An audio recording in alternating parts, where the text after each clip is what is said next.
Hello बच्चों, बहुत दिनों के बाद मैं फिर से अपने इस चैनल पर आया हूं। बच्चों के स्पेशल डिमांड पर बहुत दिनों से बच्चे बार बार हमको कमेंट करके ये बोल रहे थे कि गुरुजी इस टाइम में आपकी वीडियो नहीं पड़ रही है, आपकी वीडियो जो होती है बिल्कुल ग्राउंड लेवल की होती है, आपका लेक्चर बहुत ग्राउंड लेवल का होता है और आप इस टाइम में नहीं डाल रहे हैं।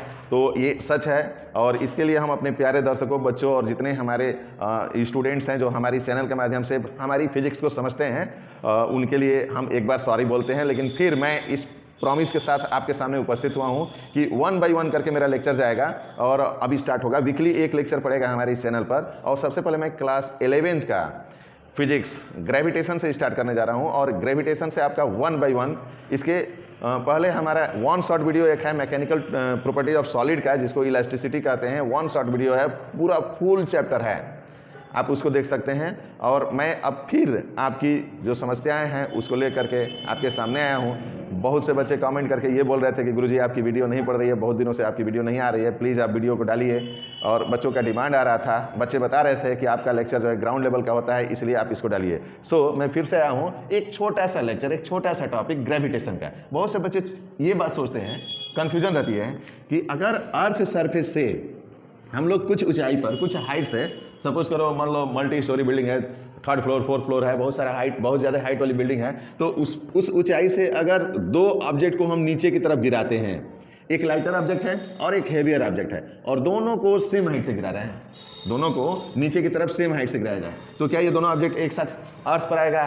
तो आंसर है यस, एक साथ अर्थ पर आएगा। क्यों ऐसा होगा भाई, क्यों ऐसा होगा? क्योंकि जब भी एक लाइटर ऑब्जेक्ट को और एक हैवियर ऑब्जेक्ट को, एक बहुत भारी ले लेते हैं और एक छोटा सा ले लेते हैं, 2 kg का ऑब्जेक्ट ले लिया और 50 kg का ऑब्जेक्ट ले लिया, और उसको हम सेम हाइट से नीचे की तरफ गिराते हैं, तो सेम हाइट से नीचे की तरफ गिराएंगे तो दोनों ऑब्जेक्ट जो एक्सेलरेट होगा, दोनों ऑब्जेक्ट के लिए जो एक्सेलरेशन ड्यू टू ग्रेविटी की वैल्यू होगी वो सेम होगी, और सेम होगी तो दोनों ऑब्जेक्ट सेम रेट से नीचे आएगा और अर्थ ग्राउंड तक जो रीच करेगा, अर्थ ग्राउंड पर जो गिरेगा वो सेम टाइम में गिरेगा। यानी सेम हाइट से अगर गिराते हैं तो सेम रेट से एक्सेलरेट होते हुए नीचे आएगा, बट एक चेंजिंग होगी, इस बात को समझिए।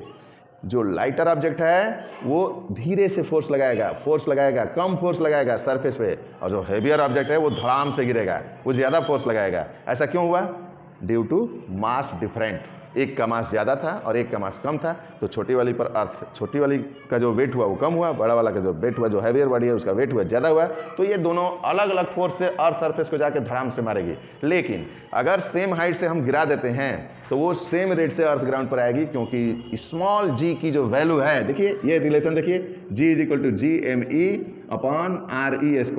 तो ये स्मॉल जी की ये जो वैल्यू है इसके मास पर डिपेंड नहीं करती है, तो चाहे छोटा ऑब्जेक्ट गिरे चाहे बड़ा ऑब्जेक्ट गिरे, ये दोनों ही ऑब्जेक्ट सेम रेट से एक्सेलरेट होंगे, लेकिन आके जब गिरेंगे इस सरफेस पर तो जो लाइटर ऑब्जेक्ट है वो कम फोर्स लगाएगा, जो हेवियर ऑब्जेक्ट है वो ज़्यादा फोर्स लगाएगा।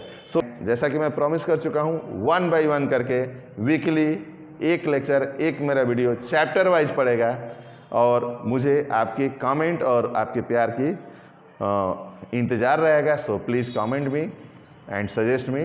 Thank you.